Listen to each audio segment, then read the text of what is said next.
Oh, I've got some High Guard impressions for you. Oh god, you played it? I played it. It is certainly a game that released in 2026.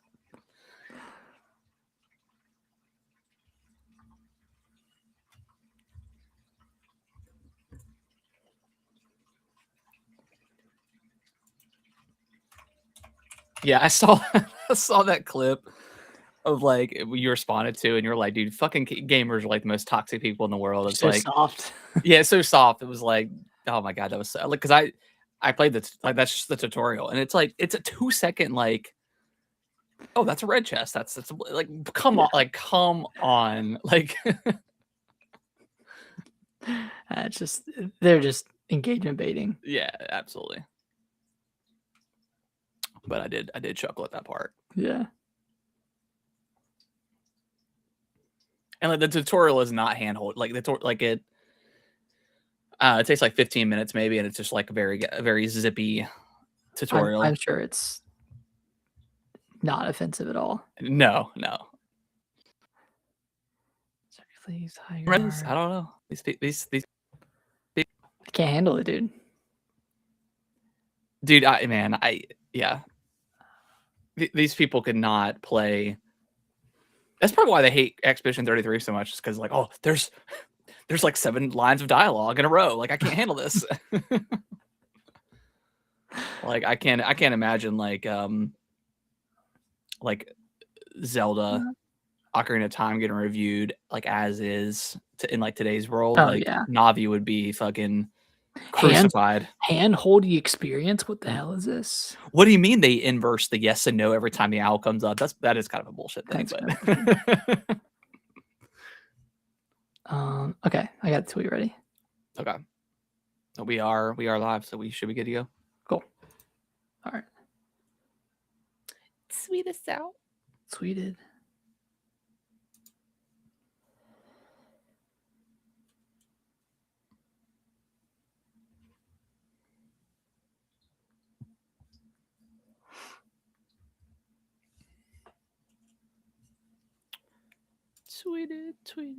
Tweeted.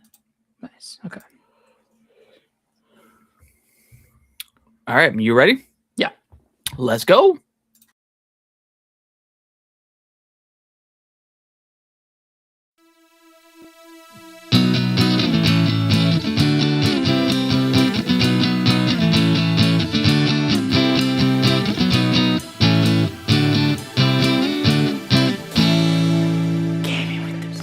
What's going on, everybody? Welcome back to another episode of Gaming with the Bros Cast, episode 295. My name is Harrison. I am joined by my brother Nick, as always. Nick, how you doing, buddy, on this glorious Tuesday? Glorious, icy Tuesday.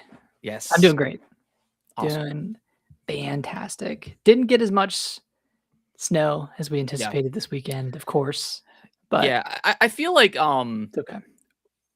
The second there's like precipitation in the air, like weathercasts, like weathersmen and weather women just like blow their load like instantly, and they're like, so much snow, and they're like over I don't know, they're overestimating everything, and then like it'll be 2 days later and they're like, oh well, actually no, the European model said different than the American model, and the storm's gone north, and like you guys can't listen to that, but it's like you provided the information to us. And now you're kind of reeling it back in. And then, some people you have the conspiracy theorists out there. It's like, oh, well, maybe grocery stores need a little bit of extra income. Let's shoot them all out so they could go out and get their milk and bread and all that stuff. Yeah, it's a fun time. It's fun though. Yeah. But yeah, it was, I prepared. I went to, I tried to go, I went Thursday because I was like, I'm not going out Friday because it's just going to be crazy. So it was, I hit up, I went and got some beer, got some liquor, got like my meals planned for like what I'm cooking on Friday and Saturday. Yeah. And then I was good. And then Monday rolled around, and then I ended up going out to the grocery store and got some stuff for the week. And yeah, bread was there was all of like the name brand bread was still available. Like Dave's Killer Bread and stuff like that, like kind of those kind of fancy breads, if you will. And there was a decent amount of milk left as well. Because who needs milk during this time?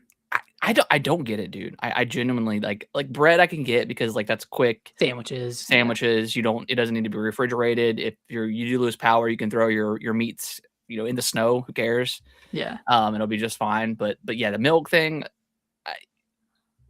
it's like that's like someone who never drinks milk or eats cereal, and then all of a sudden you're like, I gotta have milk. That's it. That's got to be a psyop of some sort. Like that's a conspiracy right there. Big milk.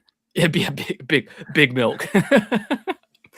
And then when I went on Monday, all the bread was completely wiped. There was nothing on the shelf. Luckily, we had a little bit of bread left, so it's fine. I mean, I don't really need bread like that, but my son eats sandwiches on the daily. I don't mess with bread like that. I don't really mess with. Well, I usually, if I eat a sandwich, like, usually I do like a wrap. I'll get like one of those like green like spinach wraps and make something out of that.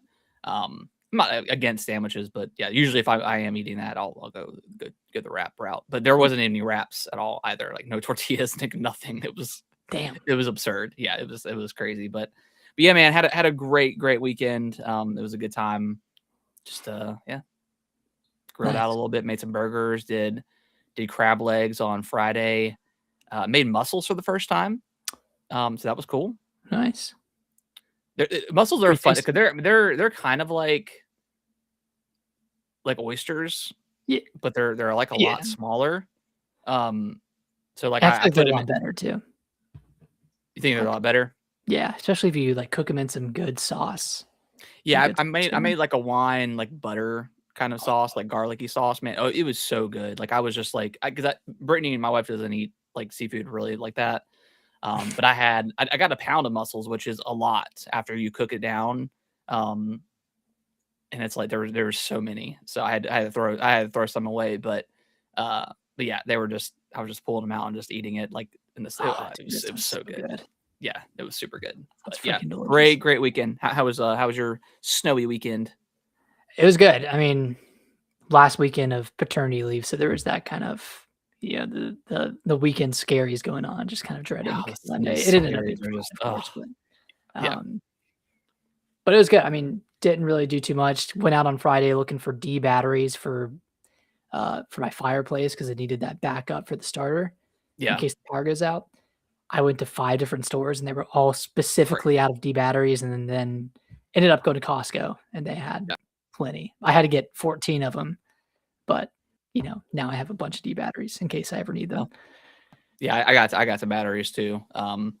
Luckily, the only ones I needed were AAA, and we ended up finding some like our local Dollar General. Yeah, I mean AAA batteries were everywhere. It was just those pesky D batteries, and then we ended up not losing power, which is great, but we were worried for a second. So we have a new baby. It's like I got to keep the house super warm. Whereas if it was just us, we could survive and be fine.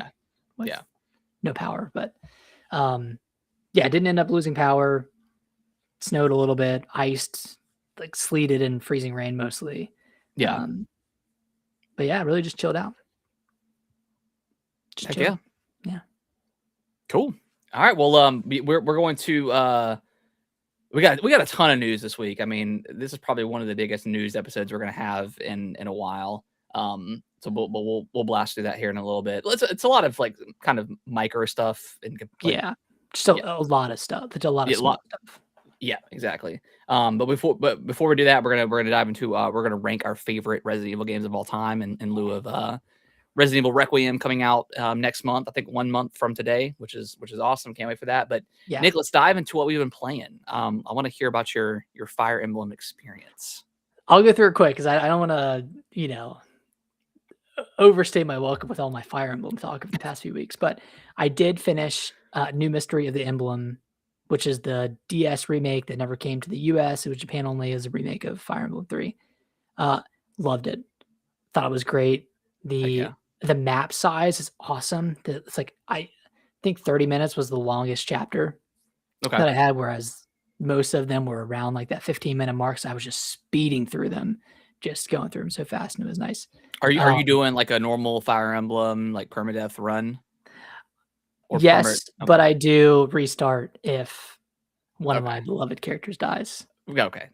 Classic. Yeah. Okay. I mean, you have to. That's just part of the Fire Emblem experience. Yeah. I could have maybe one day I'll do like an Iron Man run where you just commit to whoever dies, but it just feels bad. It I've feels bad never to build up done a like unit a that full long. run like that. Is there a point in the story where if like you just lose everyone, like you just cannot physically go on? Yes, and that happened the very first time I played Fire Emblem on the Game Boy Advance. Okay. I got to like chapter 17 or something, and I just had the 3 lords left, and everyone else was dead. Oh god. I just couldn't go on. I had to restart the game. It was a well fought battle. Yeah, no, it wasn't, but um, so yeah, you can get to that point. Okay. My one big gripe with this game is there's too many characters.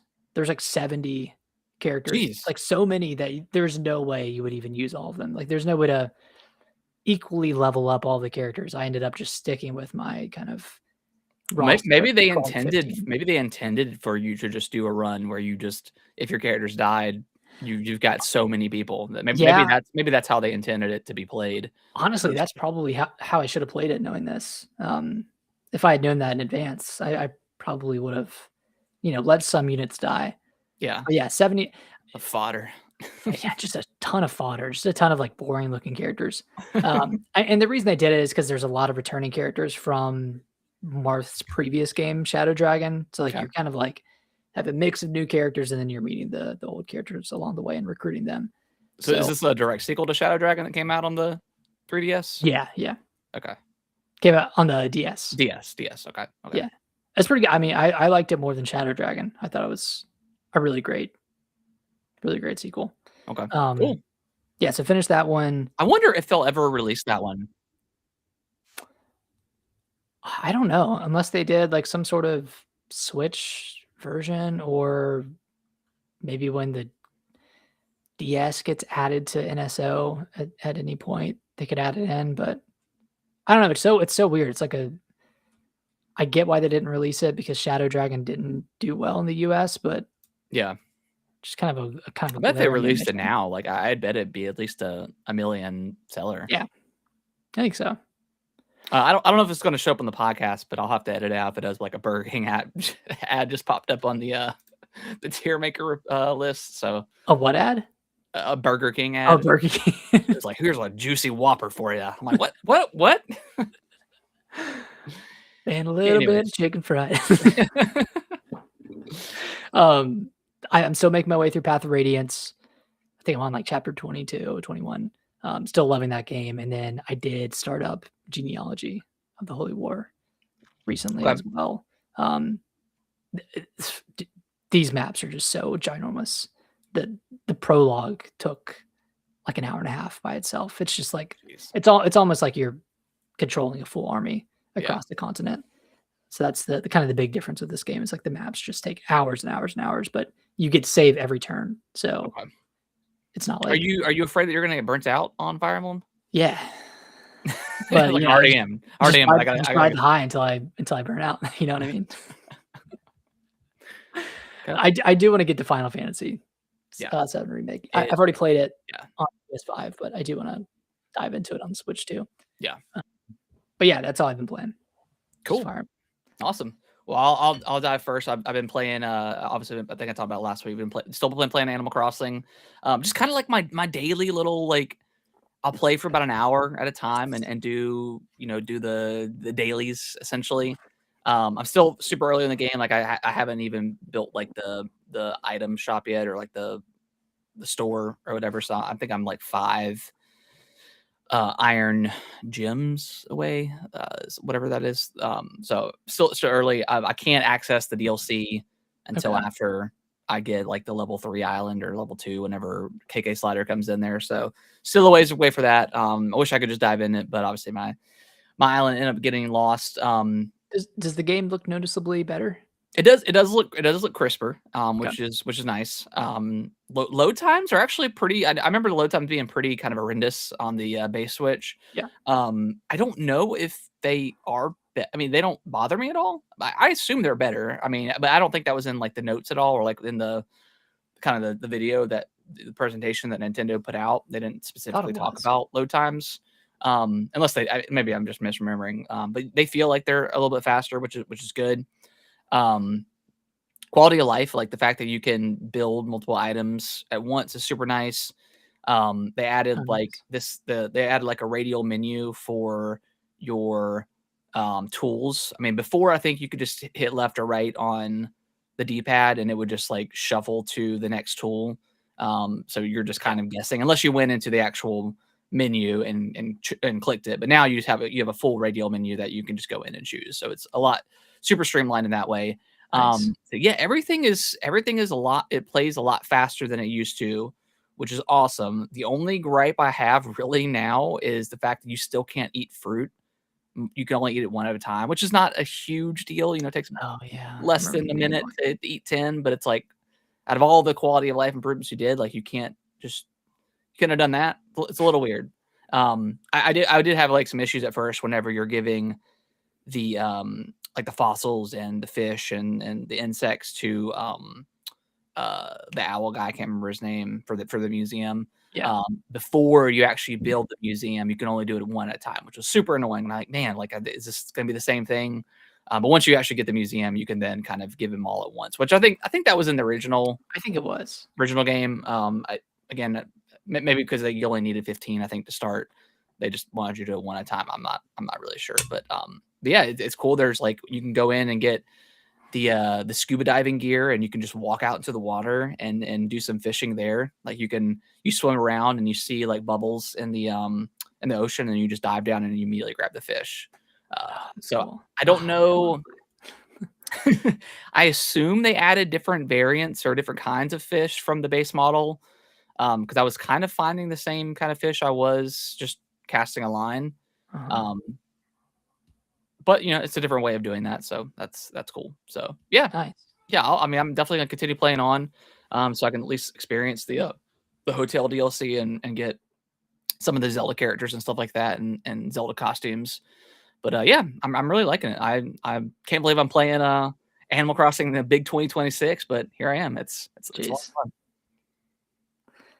fun. And it's not giving you COVID vibes anymore? Has that association deteriorated?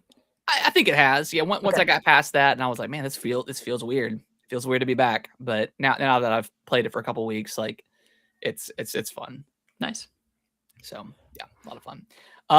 Let's talk about the elephant in the room here, Nick. Highguard. I have downloaded this game. I have played the tutorial, and I have played one official match. I will say I think Jeff had a good mind about presenting this game, but the game where I hated it, and I think the vast majority of the internet hated the fact that we ended on a hero shooter. And I really think Jeff did a disservice to this game because I think a lot of um, that hatred, I guess, like went into the game, especially day one. Because there was a lot of like immediate negative reviews. And I think with Steam, like you have to at Right. least play the game for 5 minutes, which I think you should have to play it for a couple hours before you can actually leave a review. I'm not sure why Yeah, that's a thing on Steam. I don't really mess around with Steam a lot. unless you can't, like, load a game, right? Unless it's, Yeah, like, yeah. functionally broken. But I think, yeah, and I don't know how much. I don't know what playtime means. Like you just you boot it up and just let it idle for 5 minutes. Yeah, I don't really know what the criteria are when it comes to that. I would assume Steam would have. I thought you had to play for a couple hours at least, or maybe you bought the game and then you returned it and you're like, this game kind of sucks. Here's Yeah, leaving a review. So I think a lot of the negativity reviews are some of that stuff. Um, but as far as like the gameplay itself, it is kind of interesting. Like so to break it down, like you're on this kind of large map. It's 3v3. You start out in your base. You have I think depending on the base you have, you either have 2 or 3 generators that you have to defend. And you at the very beginning, there's 3 stages of the fight. The first stage is you're just stuck in your base. There's like a big energy shield that's around there. mhm, And you have to basically fortify the walls. So like all the walls can be destroyed, but you can fortify them and make them extra durable. So you spend like maybe 30 seconds, 45 seconds doing that, and then you have the raiding. So then you go out and you raid, or excuse me, you go out and you loot. So you go out and you find the red or the blue chests. One will be blue is shields. You'll get like shields and other kind of shield based items, and then red is your weaponry. So you can go. You start out with like whatever kind of weapon you have: machine gun, assault rifle, pistol, shotgun, and then you can go out and either upgrade that stuff or get a better gun. They're all labeled blue, purple, orange. The normal. And then there's like a shopkeeper around the map as well, where you can go in and buy ammunition. And then there's these blue crystals that are scattered around through the map, and you have like an axe that you pickaxe the blue crystals, and you use that as your currency to then go to that shopkeeper and buy weapons, ammo. Cool. So that stuff's cool. And then the third stage is the raid stage. So depending on where the map, it changes every turn, but there's a giant sword, that spawns. You have to go and collect the sword, and then you take it to the enemy's base. And I think there's a couple of different raid points that you can choose, but you go to the raid point, you would take the sword and you stab it into their shield, and then a giant battering ram comes out of nowhere and starts to attack the shield. And once that's been triggered, there's no way to stop it. So then you have about 30 seconds before the shield is destroyed, and then like there's for the players that are raiding the shield, the battering ram, you can climb it and kind of get onto the top of it, and then you can kind of jump in as soon as the shield comes down, or you can stay up there and shoot. And then after that, it's basically pure defense for the defending team. Like you just have to stop the opposing team from destroying the generators. I don't know what that looks like, because both times when I play, I played one 3 rounds and but one match. Neither team, once they raided, like initiated the raid, were able to stop the opposing teams. I don't know what that looks like and really how to do that. There is like about a 17-second timer between respawning, and that like once you die, there's like a blue orb or a red orb that appears, and then the either your teammates can come in and revive you, or the opposing team can go in and destroy it, and then you initiate your kind of respawn. It's fine. I don't see myself going back to it, to be honest. Okay. I don't think it's a terrible game by any means. It is interesting. Like the actual riding on the mount is a lot of fun. It's super fast. A lot of the criticisms I've seen with this game is the maps are just too big for 6 people to be on. Like in the second phase where you're going out and looting, you can technically go out and fight people, but it's kind of pointless. Because you don't really drop anything. Like there's no incentive to kill before you're going to the sword to initiate the raid component of the match. So it's a cool mode. I haven't seen, it's kind of a combination of some other games. I just don't know if it has any legs. Like I know they have this whole like a roadmap for what they are adding, and a lot of it's just like new map and new guns. I don't see any other modes being added, and I don't know if this one mode has enough legs to it to have people coming back. Like I really just see this game, I don't know, having like a couple 100, 200, 500 concurrent from a month from now. Like I didn't see necessarily like a battle pass or anything like that. There is like you do gain like currency that you can go in and buy skins and stuff like that. Like everything. Like I think the wardens themselves are just the wardens, and they're like the heroes. I think those are always going to be free, and then you just go in and get your whatever skin you prefer. And then there's also like pay. You can pay money to obviously buy skins as well. Okay. I just don't see like there's anything there. And I think this game would have benefited. Again, I go back to Jeff Keighley. Like his heart was in the right place. I don't know what he saw in this game that he was like, man, I have to have it at the Game Awards or to end the show at least. But for him to have it there in the show, that trailer was not the greatest trailer in the world. There was the hype was very mixed, I guess. And then there was radio silence from the team. But once the game came out yesterday, they were like, yeah, that's how we always intended it to be, like kind of a stealth release. Like, it's a mixture of Apex, Apex. developers. So like that worked for them back then.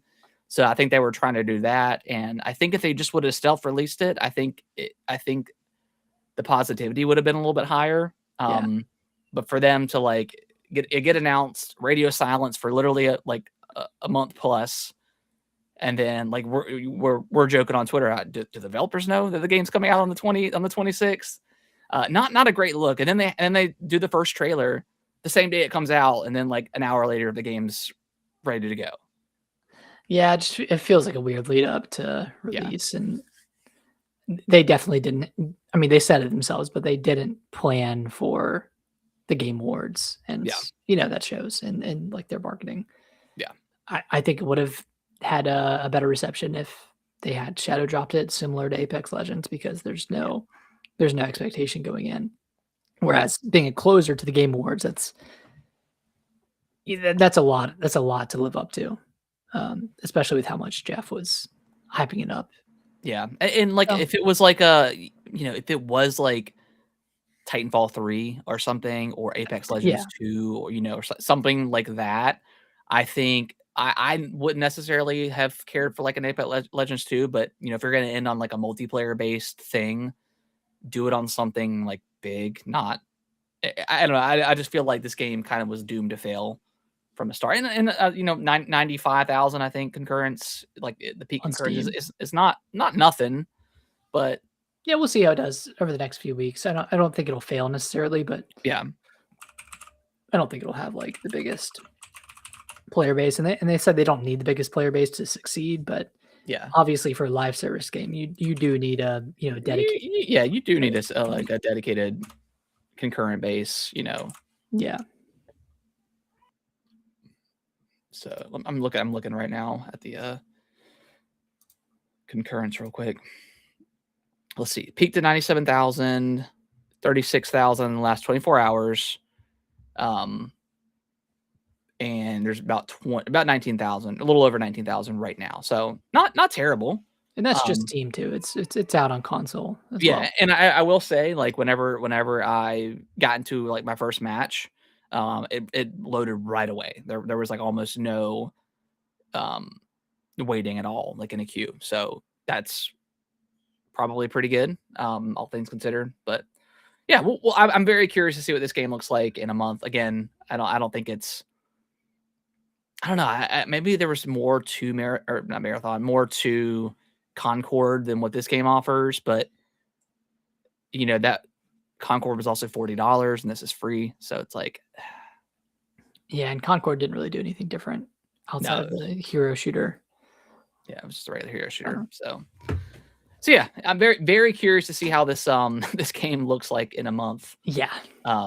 But yeah, I think maybe Jeff kind of learned his lesson, because I think he even like I saw someone post on Twitter. It's like, does Jeff have like stakes in this company or something like that? What is going on? Like it was.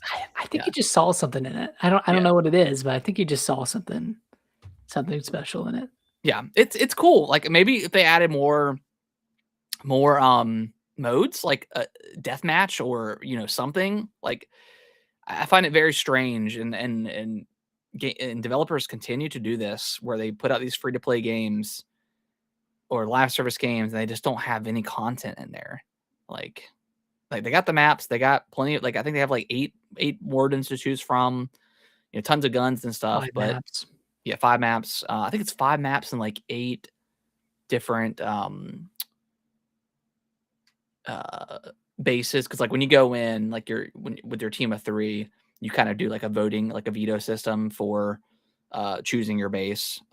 So yeah, it's a I think a unique game, but as someone who doesn't play a ton of multiplayer games these days, it didn't have enough for me to kind of keep me interested in it. Gotcha. But again, it's free to play. If anybody wants to check it out, certainly do. All right, let me go to Final Fantasy X. I am about 30 hours into this game now. Jeez. Yeah, I've been playing the hell out of this game. I am to the point, I'm 30 hours in, mind you, and the game just opened up. Jesus Christ.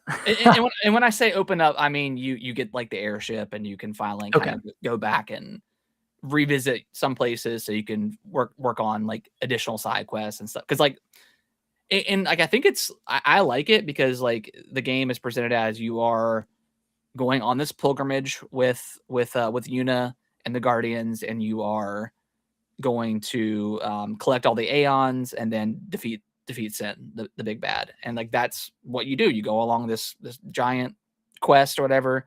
Not a lot of side stuff going on, but it all kind of makes sense whenever you figure out, okay, this is what we got to do to defeat Sin.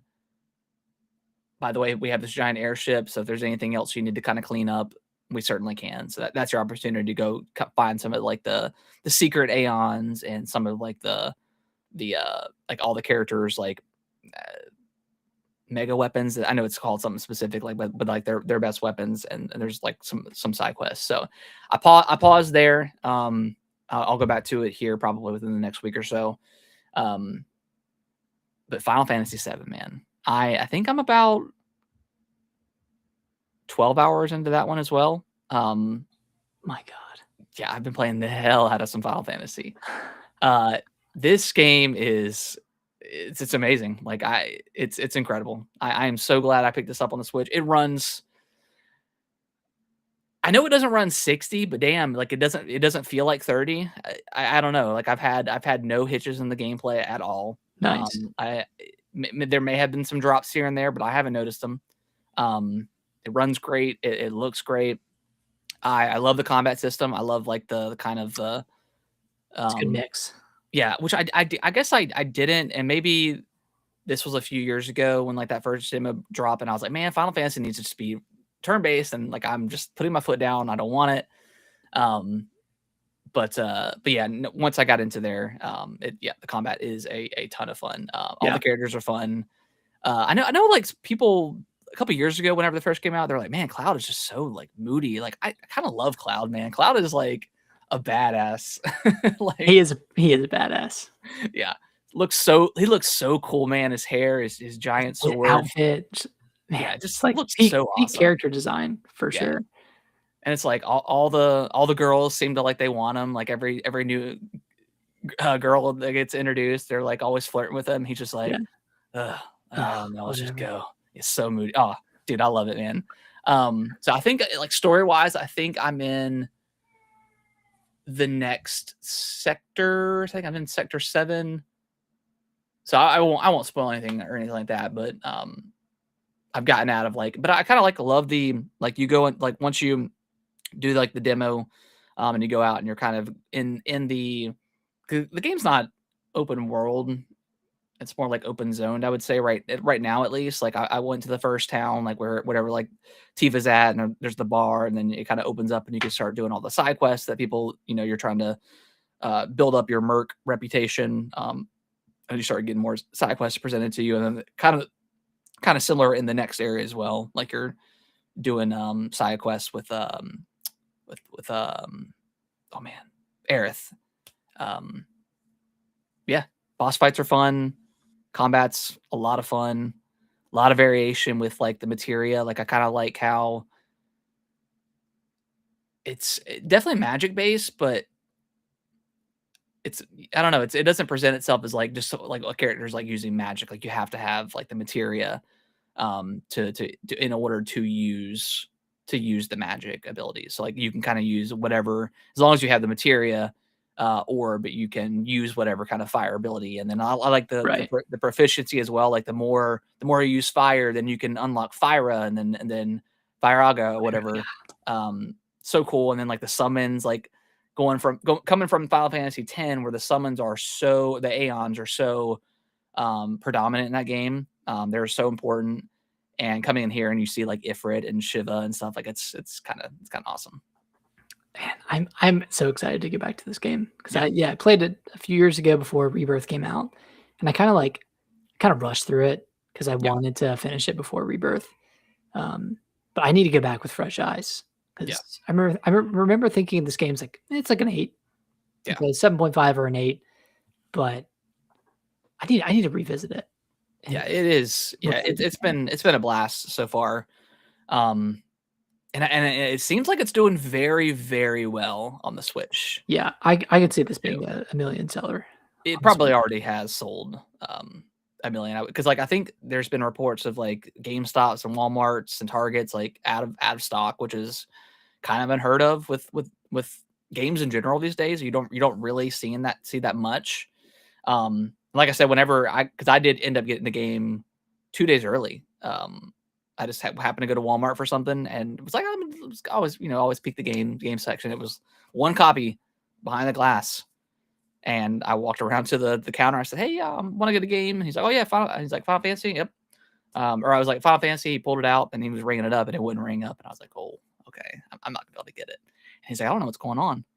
Um, and I was like, "Well, I know why. I know what's going on is the system isn't allowing you to ring it up because it's not supposed to be on the floor yet." But I never said that. Of course not. And then he ended up manually entering it in for me, and I was like, oh, I feel like I got away with murder. Um, That's so crazy. It's not letting you buy it. Yeah, that's I crazy. don't That's know. I kinda don't know weird. why. He was like, "Yeah, this has never happened before." And I was like, "Yeah, I don't Huh. know." Should be. Yeah, but yeah, been such a blast, man. Like, Final Fantasy is kinda peak RPG right now for me, and Oh yeah. always really has been. Very I know you say you're going to eventually dive into, 10 this year, and I'm excited to hear your thoughts on it because it's pretty Yeah. damn good. I can't wait. Nice. Yeah, and there's a monologue that Yuna does at one point, like, towards the end of the game, where I was just, like, tearing up like crazy. I was like, "Man, this is so good, dude. It's like this Wait, so looks so good in these, jagged graphics." you Yeah. you could beeline towards the end right now if you wanted to? Yeah, I could yeah, all I gotta do is Okay. initiate kind of the final phase, and I can Okay. go through. But, Gotcha. yeah. But that's what I did before. Like, I went and got, I don't know if I got all of their, like, ultimate weapons, um, but there's still, like, some secret aeons that I can get. Oh, and then I'll talk about the sphere grid as well. Um, I don't hate it, but I also, like, don't love it. Like, it feels like it's making it more obtuse than it should be just with a traditional leveling up system. Um, Oh, is that in 7? no, it's in 10. It's in 10. Okay. 7 does have something similar, but it's like you have, like, this, like, you go into the weapon itself, and then it has, like, the cores, and then you have, like, Yeah, 4 or that's 5 right, that's right. cores that you can upgrade and then move on to the next core and the next core. This one in Final Fantasy X, like, you don't level up in a traditional way. You get sphere grid points or whatever they're called. So you get your battle points, and then once you hit a certain criteria, Mhm. then you'll get 1 sphere grid point, which means you can move 1 point on the sphere grid. Okay. And sometimes the 1 point may not lead to nothing, but there's empty nodes on the sphere grid, which then you can turn into, like, if you have, like, an HP node or something else, you can kind of put it there if you want to. You don't have to, but yeah, that's how you move. So it's a little bit slow, and then, like, sometimes it'll branch off, and you're like, oh well, I want to learn this ability, and then you realize, oh well, actually this person's best ability is the opposite way. Now I have to, like, kind of wait because you can't just So weird. move on the same.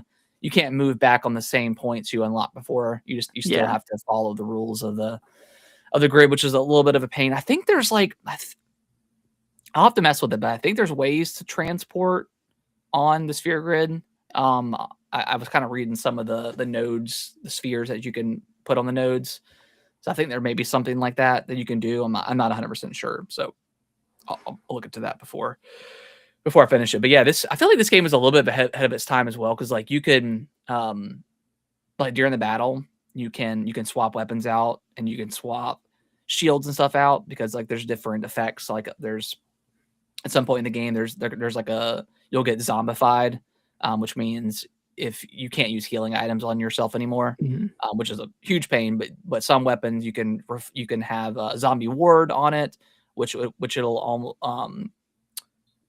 it's like a percentage base now, like 50-50, whether you'll get zombified, or depending on, um, if you have it unlocked, you can do, like, zombie proof, to where you can no longer. Same thing with, like, everything else, like silence proof. Yeah. stone proof. But you have to use your items to like I think for the zombie ward you have to use like 60 holy waters in order to add that effect onto a piece of equipment that you have.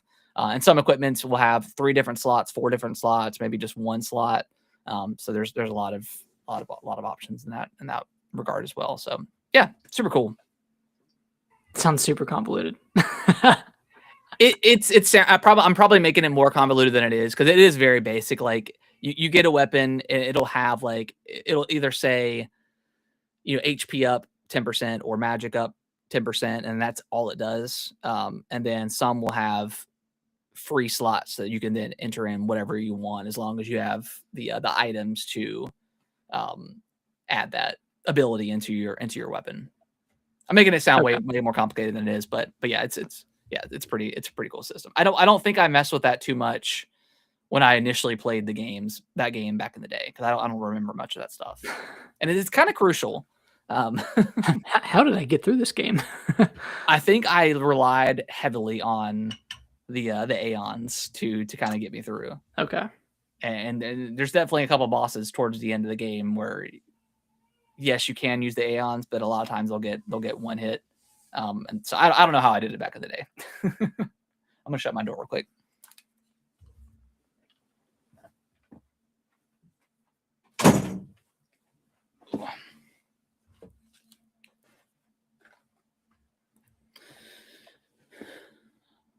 All right, you need to take a quick break. No, it should be good. Okay. Yeah. Might have to rapid fire this though. Okay. All right. Well, let's dive over into let's rank our favorite Resident Evil games of all time, and we're gonna do Oops, here we go. There we go. We're gonna do the mainline Resident Evil games. On this particular tier maker list, there's like all the multiplayer stuff, but all right, well, let's start with we'll do the remakes for some of these games as well, since I don't know if you've played the original. I think the remakes are obviously better. All right, well, let's start with the very first Resident Evil 1. So I've not finished this one. I have it on Switch. I have not either. I mean, I would put it in like B tier just because for whatever reason I didn't finish it, but I enjoyed what I played. Yeah. I think it just gets a little bit obtuse at certain points. It's hard, like the limited save system, Yeah, the tank controls, the camera angles are a little bit jarring sometimes. Yeah, I think B is good. I could appreciate it, and maybe one day I'll go back to it. Yeah. Or maybe like I would love just like a Resident Evil 1 proper remake. Like that would be. Yeah, good That'd be sick. Third person remake. I guess let's go down the line. Resident Evil 2 remake. Oh, dude. S. Yeah. 100%. Yeah. Easy S. Incredible game. Absolutely. This is one of those games where like I think it starts off really, really hot, but I think it's I'm not gonna say worse, but the PlayStation is such an iconic Resident Evil spot, and it's so much fun going around there. Yeah, and then you get to the lab, and it's like, well, okay, now we're in a Resident Evil lab, which are like always manages to jump. Yeah, they're like notoriously like the worst parts of these games. Yeah. All right, Resident Evil 3, Resident Evil 3, Nemesis. I definitely not an S tier game. I think it definitely has its shortcomings. I mean, again, we talked about it before, but it is very, very short. It is a really fun game, though. I would argue low A or high B. Yeah, I would say I still probably like it better than Resident Evil 1. And yeah, I would say A. I think you're right. Yeah. Have you played Code Veronica? I have not. Okay. But you have, right? I have not. Oh. Resident Evil 0. Have you played that one? No. Okay. You played this one, right? I have played this one. I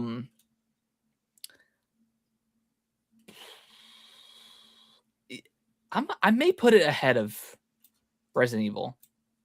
Okay. it's tank control game. You know, it takes place on the initially on the train. Really cool setting. Dealing with zombies on a train is always scary. In the close quarters. I don't know if I've beaten this game, to be honest. Like, I know you end up in the mansion, I think, at some point. Oh, you do? I think so. I could be misremembering that one, but I still think I preferred it over Resident Evil 1. Yeah, that one definitely needs a remake as well. Resident Evil 4. Obviously S I feel tier. like we should do both for like both the original and the remake for this one. Okay. I think they're both S tier, Yeah, I would say so. and I would put them I would put them in front of Resident Evil 2.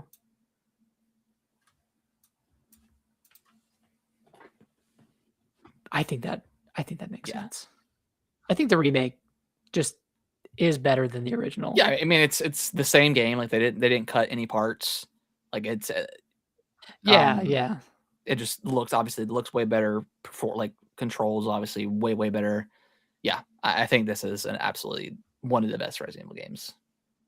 Yeah. How do you feel about Revelations? Did you play? I know you played it on the 3DS. Did you ever play it like on Switch or any other? I purchased it on Switch and I played a little bit, but I did beat it uh on the 3DS. I would put this in low B. I would put this below,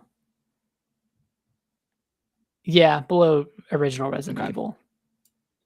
It just the boat setting isn't super fun, to be honest. Yeah, I agree. I skipped over 5. Oh, we did. Well, let's do Revelations 2. Let me find it real quick. Okay. There it is. Yeah, Revelations 2, I would put it above Revelations. Something like that. Something like that, yeah, because that one did have that weird episodic release, but if you play it now and play it just as a full Yeah. game, it is a really Yeah. fun game. Yeah, I think I agree with that. All right, Resident Evil 5. I'm gonna I mean, say I A love this. plus. Like I think this game. I don't really know why people. Do you agree with that? By the way. Okay. I do agree with I that. don't know why this game gets the hatred that it gets.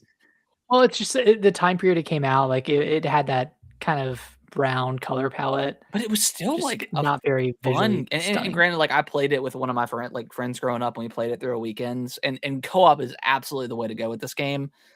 Yep. Playing it just by yourself with Shiva as the AI is not a great experience. But co-op, like man, like yeah, is it as good as RE4? Absolutely not. But I still think it's a great like It plays great. yeah, it plays it's got a lot of fun set pieces. Like And it's not scary, no, but at the same time, Resident Evil 4 isn't very scary, so, no. like, you can't really knock it for that. It just goes even further in that kind of action direction. Yeah. And maybe that's why it gets the hate, like, but it's more so than 4. But yeah, it's still like such a fun game. Like people are Yeah. like, oh, like we don't need to worry about remaking 5 and 6. Like 6, I could say, yeah, that one's such a weird one. But 5, like you could argue that after 4, like it's definitely downhill for a little bit, but I don't think 5 is so far gone that it deserves to be hated like it is. So Yeah. well, It's just like Go ahead. like it you can see how you get to 6 from 5. Exactly. Resident Evil 6. You've beaten this game, right? All the way? I've beaten Leon's story, but I've not never anyone else. Go ahead. You never played this game? I've played through a partial bit of Leon's story, and just did Okay, not. The game did not click with me at all. I would put it at C tier Yeah. or D. I mean, honestly, Yeah, D is it's pretty fine, like, rotten. it just doesn't play well either. Like, Leon is not fun to play. He feels like an action hero in a zombie And then game, like just doesn't super work. like very quick timing as well. Yeah, super quick Yeah, timing. and that's that Yep. kind of era too, where just so much quick time going on. Yeah. Let's look. Like Resident Evil, like I don't think you ever played Outbreak. No. I would say that's probably like a C. I think it's probably a better experience than 6. It was like kind of the first Resident Evil multiplayer game, but it was also single player as well. Like you could play through it single player. But it was interesting because like if you played it multiplayer and you died, you would come back as a zombie, and then you can go back and find the players and try to kill them. So that was kind of interesting. cool. And I think this was like the only Resident Evil game where if you got bit, you would have to worry about the T virus and getting it out of you. See, that's Which is interesting. That's pretty Yeah. interesting. Let's look down the list here before we kind of dive into like the mainline stuff. Did you ever play the Umbrella Chronicles on the Wii? No, but you did, right? Yeah. I would say it's probably a C. Like it's a fun, one of those Wii games where you're kind of shooting at the screen. Like same thing with like the Dead Space game on the Wii. Like that was like a solid experience. Not great, Yeah. but it was like serviceable. I thought it was pretty fun. I never played the second one. I don't think I played that one. We don't have to worry about any of the multiplayer stuff. I think that's all that stuff is pretty hot garbage. Pretty garbage. And they kept trying for a while. They really did, because Resistance was with Resident Evil 3, and then Reverse was with, or after Village. After Village, yeah. Crazy. They kept trying. Yeah, it was, I guess, keep trying. All right, Resident Evil 7 Biohazard. I would put this in S. I would put it below 2. Really? But what do you think? Ooh. You think above 2? I mean, what would you do if you're completely autonomous right now? I would I would maybe put it between the 2 4s.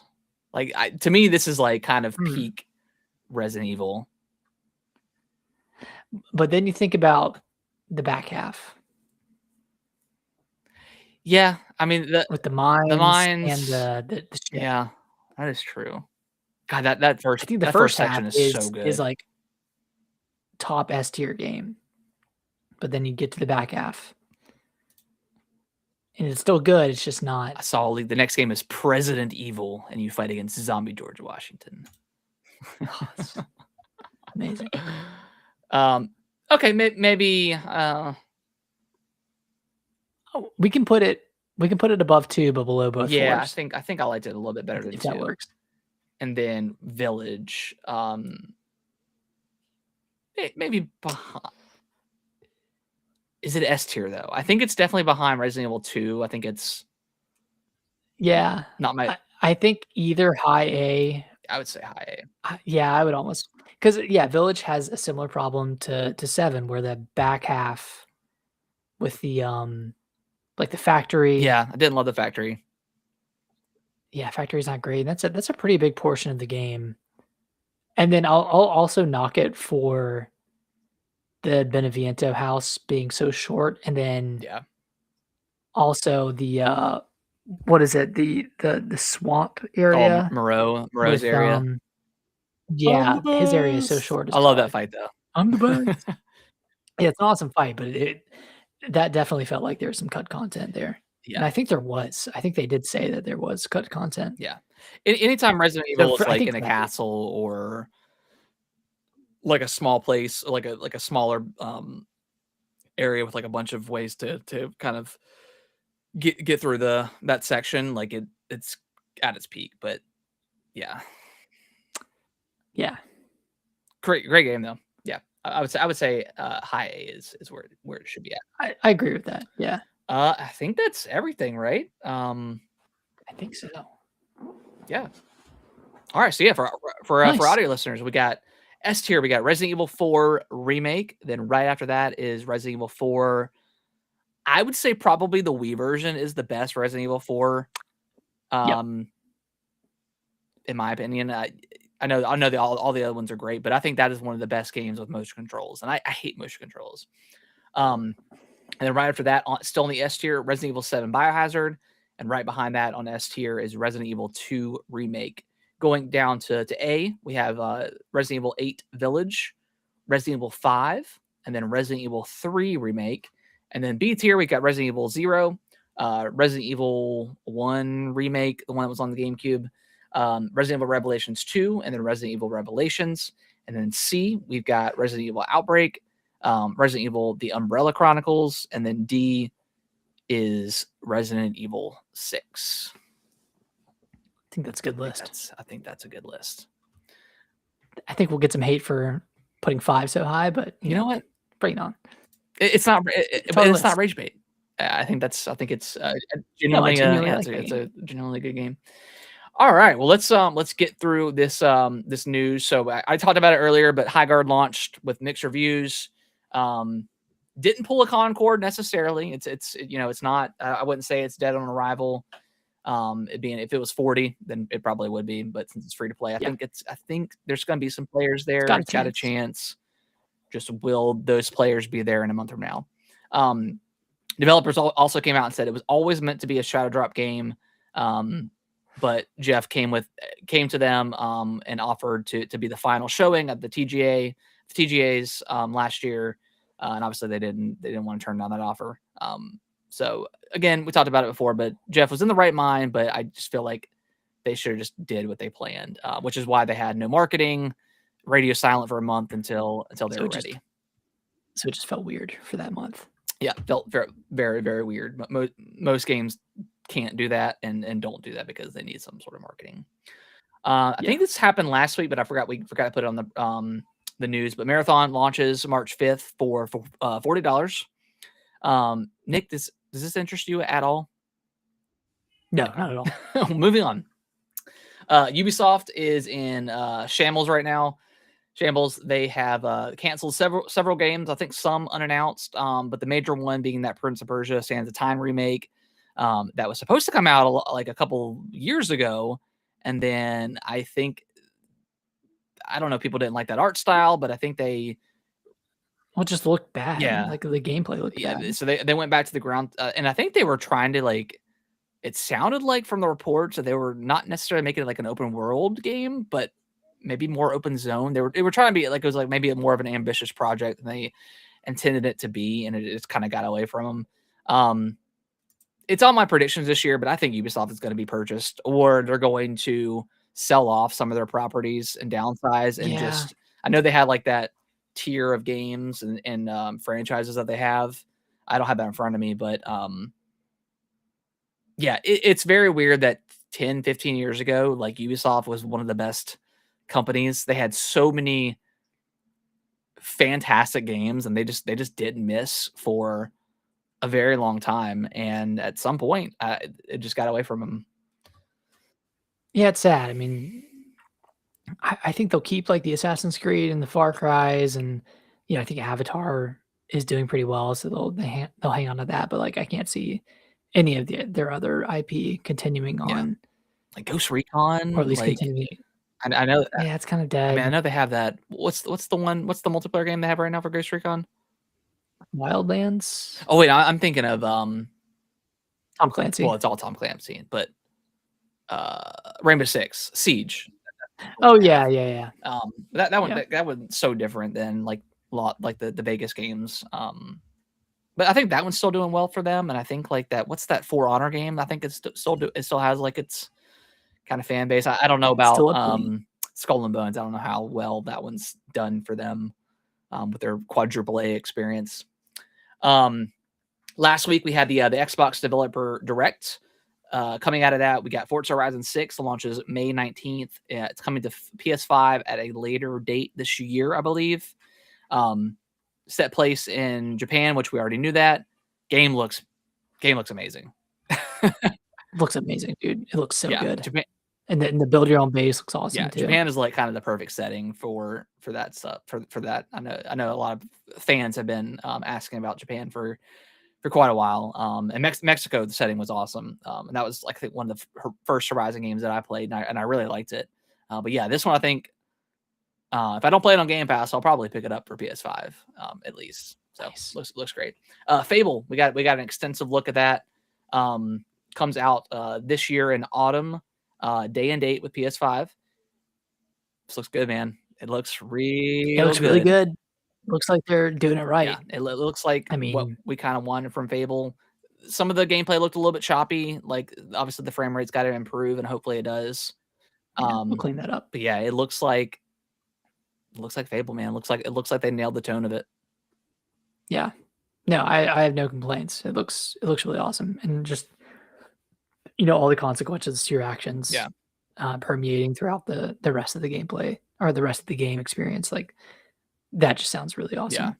I can't wait. It is kind of funny. Like the first like 2 trailers, they focused on the giant, like that giant quest, and they're like, yeah, if you can decide to kill him, and then his corpse will just lay out in Albion, and people. Spoilers. Yeah, it's like there's probably it must be a really small portion. Yeah, there's probably more to that quest than, but it'd be interesting to see him like walking around Albion if that actually happens. That'd be really cool. Looks ambitious. Beast of Incarnation launches in summer of 2026. This is the game from Game Freak. It sounds like this isn't all. This is maybe more outsourcing than what we initially thought from Game Freak. There's definitely developers in Game Freak that probably wanted to make this game, but it sounds like this is not full Game Freak making. Obviously, they're making Pokemon, so maybe that's why the graphics look pretty damn good. In comparison to the trash that they've made in the past. My bad, I got to throw in a Pokemon jab. This one looks cool, man. It kind of looks like a mixture of like Stellar Blade and like God of War. Yeah. It's not a Souls-like per se. It's also not an open world game as well. It looks cool. Yeah, this one piqued my interest. I'm gonna keep an eye on it, but hopefully it's not like just a generic clone of Stellar Blade or Black Myth, but it looks pretty cool. And then Kiln. This is from Double Fine. This was their surprise game. They didn't have a shadow drop at this presentation. This one doesn't do much for me. It's like the create your own pottery, and then it's kind of like a attack the base kind of game. It's interesting, but it's it's a multiplayer kind of only game, and I'm just not quite my my cup of tea.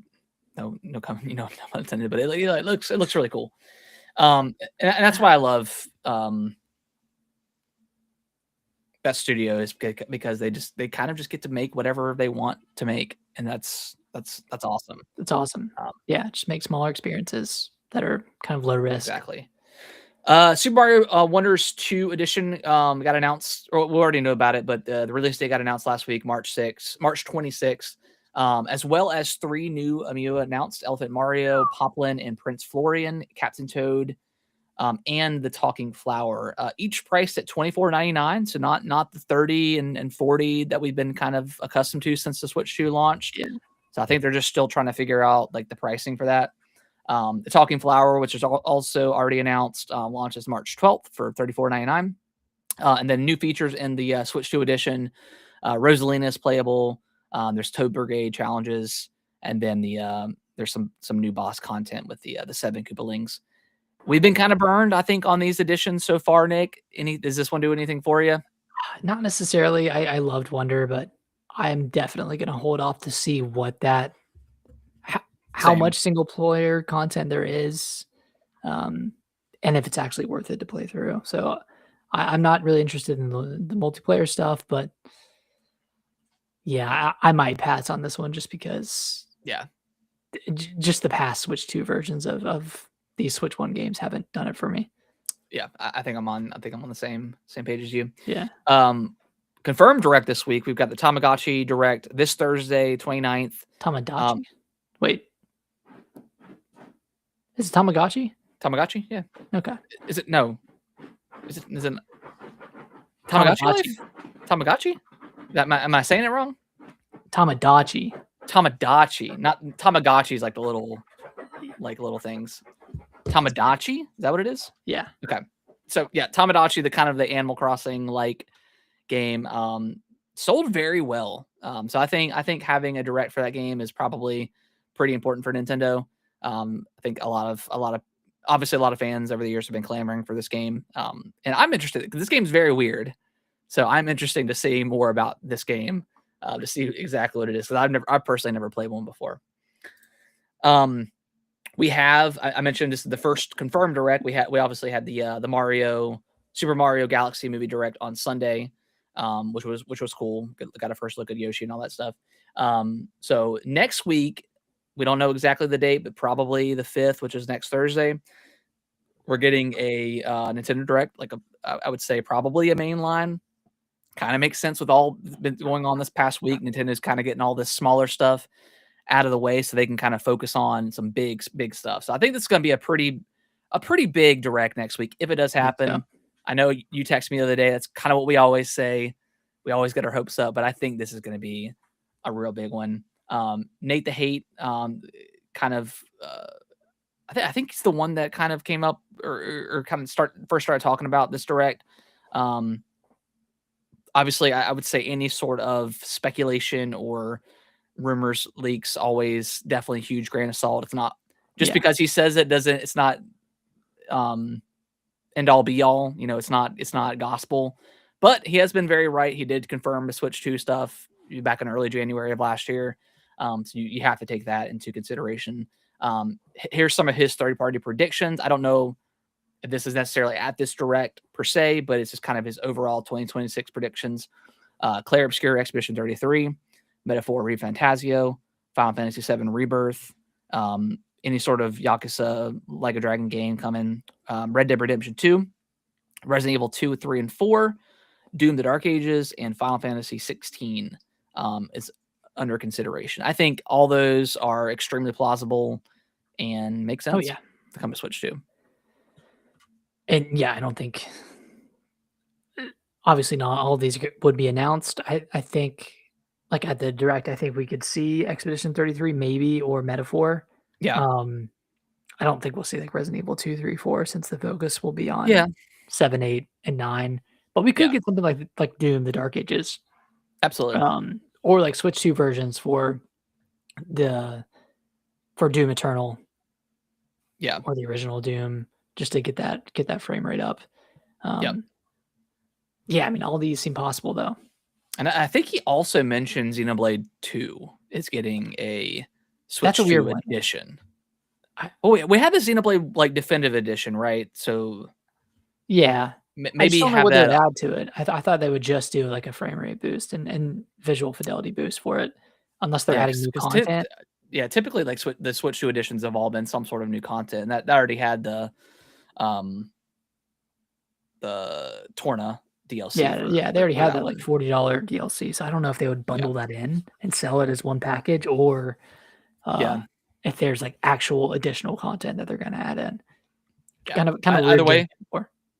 Either way, more Xenoblade is also obviously great. So would still love to see that X update for Switch 2. Yeah. This one isn't official, but images popped up by Walmart. So this is a leak from Walmart. Metro Prime 2 Echoes and Pikmin 2 are coming to NSO on the GameCube app. I would prefer to play Echoes with a remake kind of style with the modern controls, but still, it's cool. It's still, and we knew it was coming, right? But it's cool that it's probably coming sooner rather than later. Yeah. Probably get announced at the direct next week if there is one. It is weird that Pikmin 2 is coming when that's already available. On the eShop, but kind of weird. It's weird. Yeah, it's weird with the remakes and then also having NSO as well for those original games. But we've got some updated Q3 sales for Capcom. Monster Hunter Rise is at 18 million.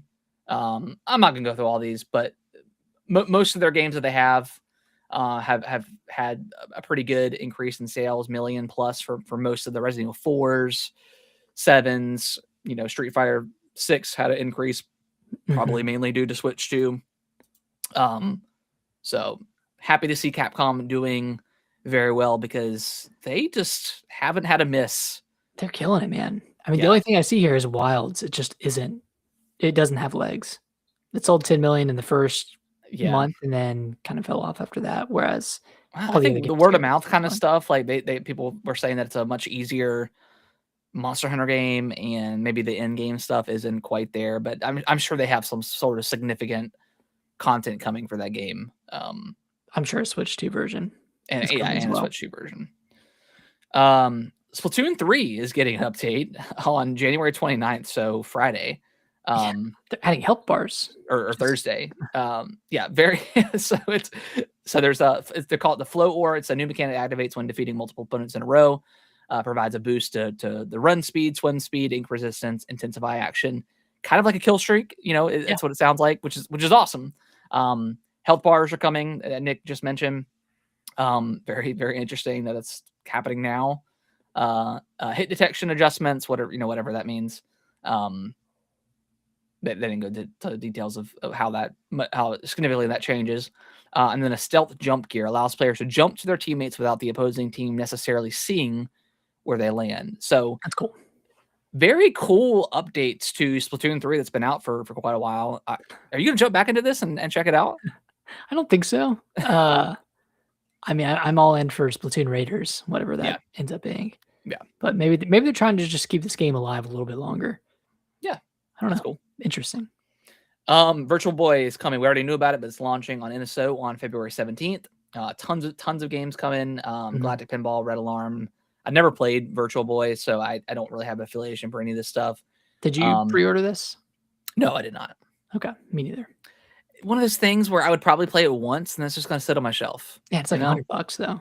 Yeah, if it was like $50, $40, I think I would have jumped, pulled the trigger on that. But if for $100, no, I think I'm okay. The Mario Clash Mario Tennis coming later on after launch. Koei Tecmo also had some updated sales.